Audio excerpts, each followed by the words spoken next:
So apparently we have been applying our press-on nails wrong this entire time. I've heard that you're supposed to melt the sticky tabs a little bit with a blow dryer so that it sticks to your nails better. Let's give it a try. I'm gonna put on these spring floral pink nails.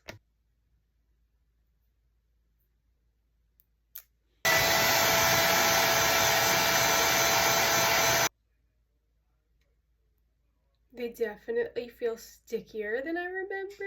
Nails are on, and now we're gonna put them to the test.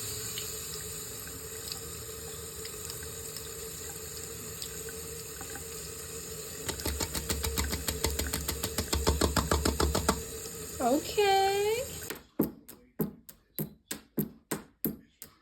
No way, guys. This nail hack is definitely perfectly pressed nails approved.